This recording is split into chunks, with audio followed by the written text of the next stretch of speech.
This is Toast to the Host, Soho Edition, presented by Bizimply, the all-in-one platform trusted by hospitality leaders to simplify rotas, timesheets and team management.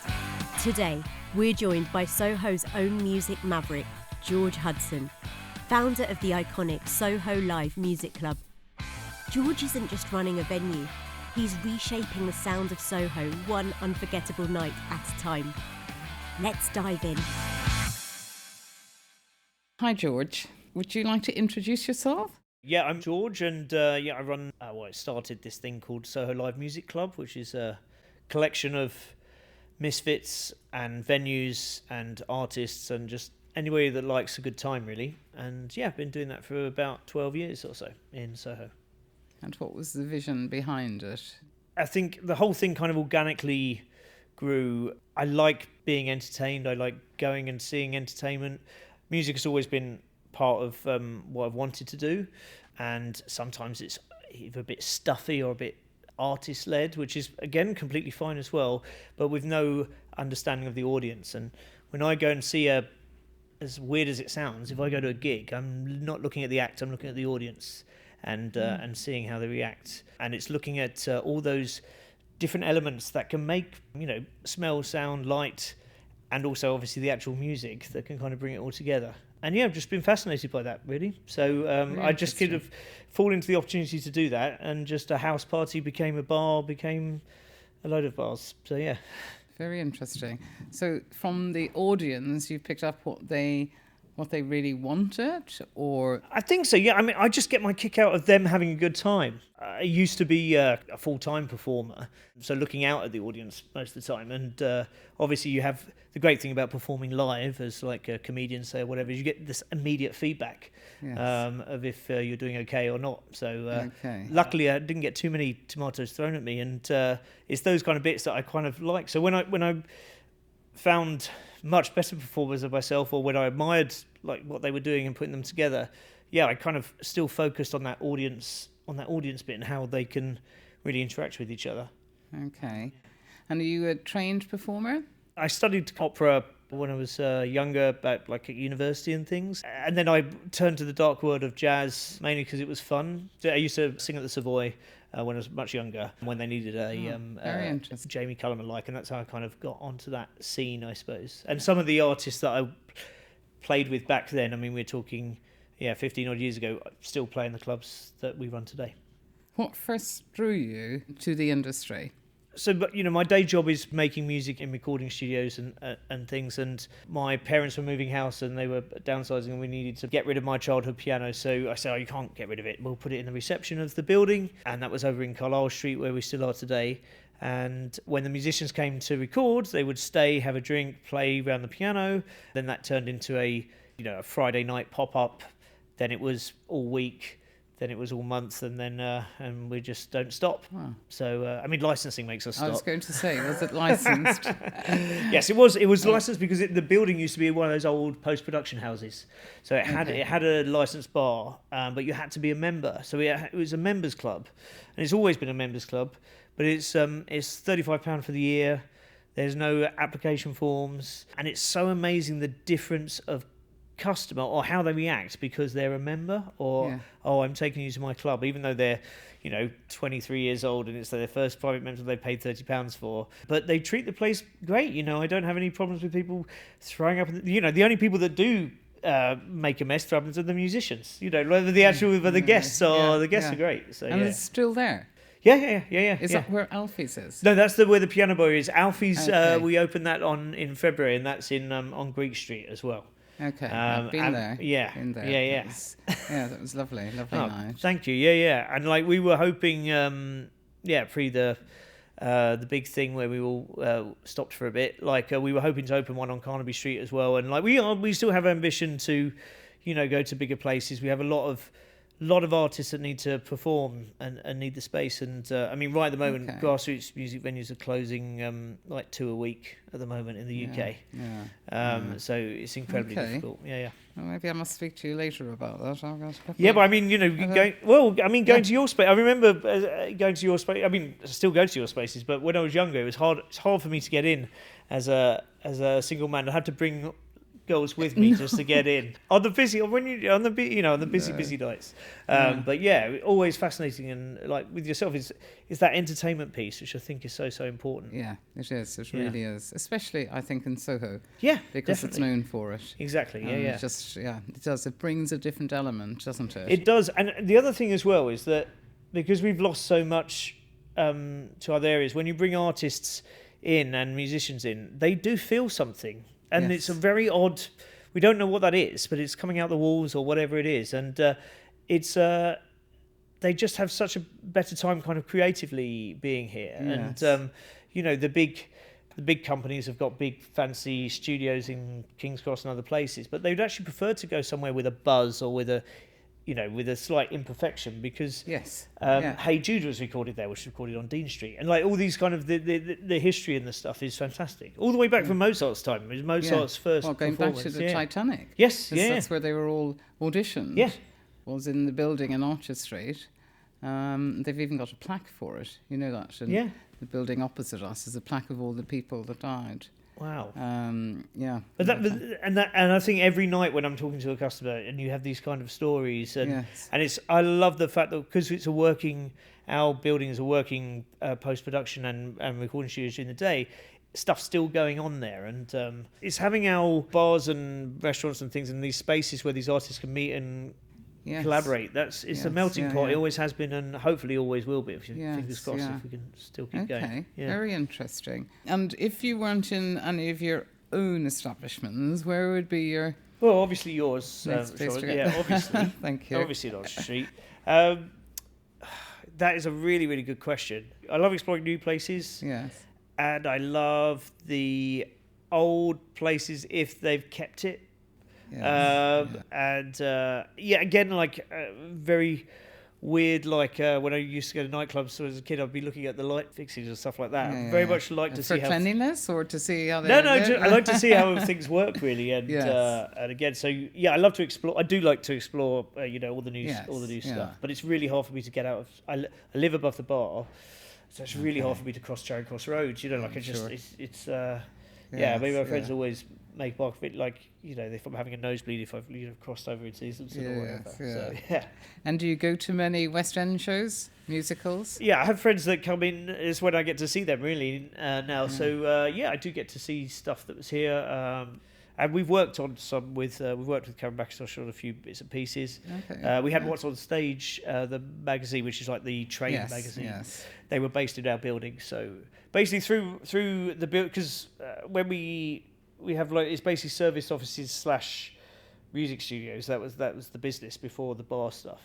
So, but I only was interested in music companies or film and television things. So that's how I kind of fell into all these other little bits and pieces. Okay. So What's on Stage were there, and they used to give us tickets to the awards shows where you got to see everything that was on. It's a lot of fun. But the jazz festival that you do every year. Yeah. That obviously brings a lot of people from all over. Is it all over? Yeah, I mean, is it Europe? Surprisingly, UK? So yeah. So I was randomly just studying at the Urinals one festival, and some guy from Germany. It's not a thing to really talk to you in the toilet, but we're saying like, I've come the last 3 years, and they come specially for it, and I had no idea that they would fly. So it's a very grassroots thing. All our venues in Soho, they're so, they're not 1,000-seater venues, so we can't command massive artists. So that the headliner really is Soho, and you're coming to explore all these little quirky little spots, and then you find some really amazing, spectacular talent in them, really. So it's just been growing year on year, and the whole point of it, from my perspective, was just to be able to collaborate with local businesses. Really, it was the quickest way into them, rather than because when I first moved here, there was a lot of. I mean, I was quite. I was only 25 when we kicked off, so I think when you approach the big guys, the OGs like the Ronnie Scotts and the Pizza Expresses and everything else, it's always a kind of no. So I just had to kind of push through it and just be like, well, okay, fine, but like we'll collaborate with all these other places that want to bring music in, and eventually we got there, but it did take Ronnie several Scotts, years. Do they not? They're involved. They're involved this year. Yeah. Good. It just takes a little bit of time, to kind of push this thing forward.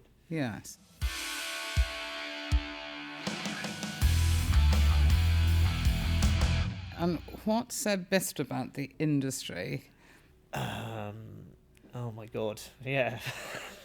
Is it the hospitality side? Is it the music, the recording? You know, it's quite funny. I mean, we're both involved in things about crisis in hospitality, but the crisis in art and music is significantly worse. Is it? Yeah, it really is. And it's because they don't have a voice. We have a good kind of 30, 40 staff currently. In the past, when we had theatres and things, we had close to 100 staff. So in the hospitality sector, and then we have about 150 musicians. But I'm a kind of a dad to both families, and certainly during COVID as well, that must have been difficult. Well, none of them could be furloughed. They were all self-employed, and none of them had any help. And it is such a shame. It's that it is. Do you think they would do it differently now because of furlough and? Yeah, I think so. It's just that although they're the biggest show-offs and egomaniacs, they're very, very polite and humble, and they will never ask for more than they need. I really have to shout for them when I'm finding out how much they're getting paid for a hotel gig, for they're playing the piano for 6 hours and they're getting nothing, or it's their wage hasn't increased and the hospitality sector has, which I'm all for everyone to go up, but I do think it's because they don't have a voice particularly, and they shouldn't need to have to fight their corner either. Yes. It's that thing I think with all of us in hospitality, you have that. I meet people, and now I've been doing it for 10 years or so. I've gone to weddings where there's been a wedding table that's been a piano bar table, which has been like because they had their first date there or whatever, and the number of people that got engaged there, and you have all these stories, and we don't really get to realise it because we live in Soho so much, but when you go out, that's all they talk about, that one night that they had in Soho. So they value that night considerably more than how much they spent that night. And I feel like, if you came back, you probably would spend 100x, for that experience, because it's with you for life. And it's a shame that the musicians that were part of that don't get that. But it's the next thing on the list. As soon as we could all, we're all just trying to survive. So what would you like to see for them? Again, a kind of really just a voice, but there's not that many people that we don't. Most music venues use a booker or because we are musicians more than venue owners, which is why we don't have big venues, because we can't run big venues because we're musicians, but. We don't book a band, we book the individual musicians and jam them together. So we're very much responsible for the individual. So I don't think there's that many people in a position to be able to go and say to represent the individual musicians. Okay. Because they've all got, in most of the places, they've got agents and promoters and all that kind of stuff who are meant to look out for them, but I was going to say, do they not look after them? Yeah. Are they not the people you should be approaching and say, listen? Well, it's the first thing I say to any talented musician that comes in. I said, do not sign anything. The world has changed significantly. Again, it's even in my lifetime, it was just how much I used to spend on music 10 years ago versus how much I spend on music now. I spend £9.99 a month because that's how much my streamer is, but I'd spend that a week when I was with my pocket money buying CDs in the day. So but I would just love to get behind people and just rattle on them and just say, look, this is really you're going to really miss it when it's gone. And it is close. And would you not act as a booker for them or an agent, would you? This question comes to us quite regularly, represent me or but I really think that it's kind of doing them a disservice because they think, at the end of the day, you're only getting a few % of their stuff, but they expect you to be working on it all the time. It's quite difficult, I think, to reach the expectation that they'd want, that they think, or they think that everyone's a Simon Cowell character. It's all the storytell is just it's not. I mean, I studied music at university. There was absolutely nothing in there about the industry or how it's made. And would you like to change that? So if people did that at university, they would learn how to.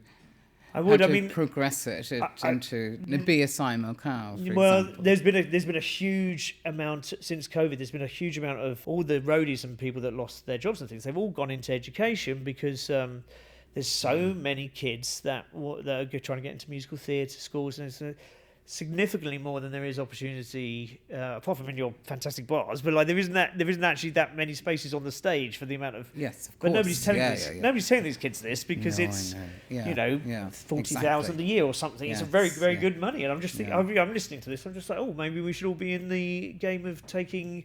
But I think it's very unfair on the kids that they're not told what the realization is. Yes, how difficult it is. And particularly in a global situation as well. Yes. That's always the funny thing. But I think we all got that that's all that classic thing of, which unfortunately things like Brexit and stuff doesn't help. Just get out there and keep seeing other places. Bizimply handles scheduling, time tracking and managing teams. It's your business brain when it comes to people and operations. From independent businesses to multi-site franchises, Bizimply helps thousands of hospitality teams save time, control costs, and boost employee satisfaction. Find out more at bizimply.com/toast to the host. And what's your end goal? Where would you like to be in the next 5 years? Get through the week. Yeah, it's hard enough. Exactly. Thinking about 5 years. No, I mean, more people coming to the spaces, really.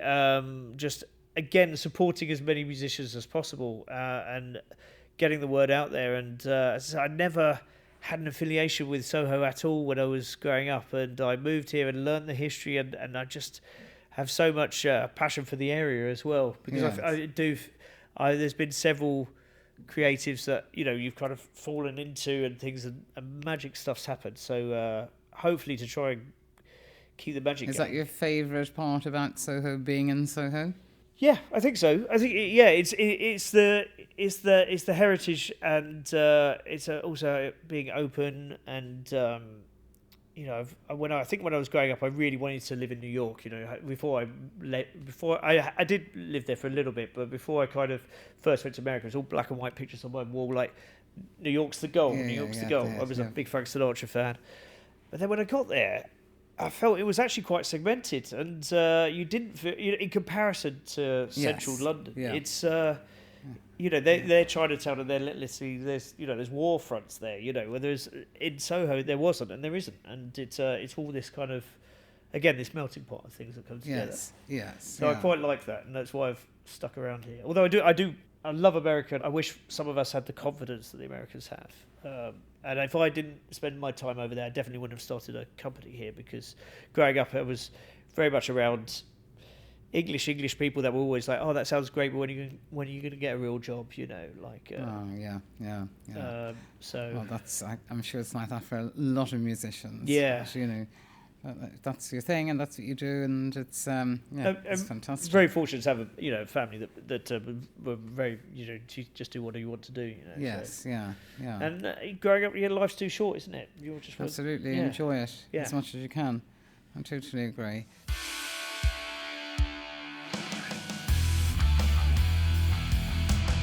Okay, if you were to give advice to somebody coming into the industry, what would you advise them? I'd say run for your life. And at the moment, if you've got the passion for it, then absolutely just go for it. And don't be afraid. Nobody knows what they're doing. I think that's the other thing as well. I never poured a drink, and we look after a good 35,000 customers a year in our tiny little spot, and without any experience, it's blind confidence, but also it's the passion for it, and making sure that you bring people into the team that do the thing that you're not very good at as well. Understand that you've got a lot of flaws, but with us, we're very much like the area that we've chosen to live. Like one of our key brand bits is that character, and everyone just has to be a character or have some character with them. Yes. We don't want to dictate it. Yes. I've sat through so many businessy things as it's like, oh, you've got to define your culture and all this kind of stuff. It's like, yes, but the culture is defined by the people that are people that are in it. And so we've always found bringing characters on, some with experience, some without, just a melting pot, and just letting them run with it a little bit. Yes. Which I know is difficult when margins are so small, but I feel it generally works if you have faith in people and you just let them go for it.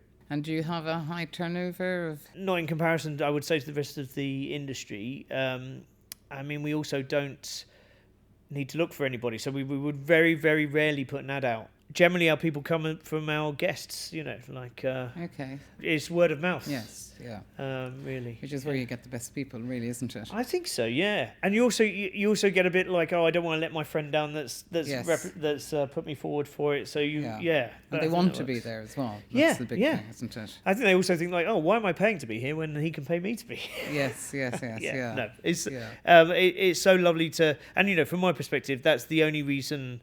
Going back to the question about why would you get into it, because don't get into it for the money, but get into it for having a good time and being with people that you want to be around, and want to go to work. Because I know so many people that don't want to go to work.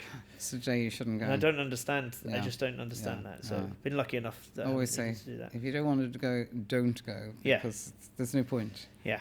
And I think so. I've got one more thing as well, because my business partner, as he's got older and kids and everything else, and it's harder for him to see the fruit of his labours, and actually see it in the evening. And also, my mum still works with me. She's 75, and she comes in and works a few days a week for us.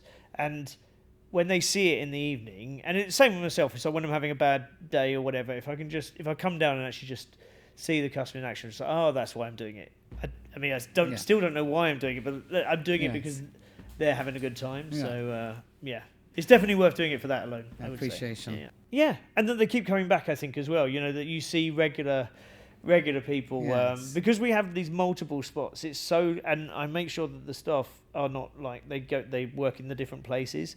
It's so great to see members, just wax lyrical about the space, and or step back, because it is a very quirky spot, and sometimes might have two out of towners that have come in and might make a racket, or might think, this isn't like a concert hall or whatever.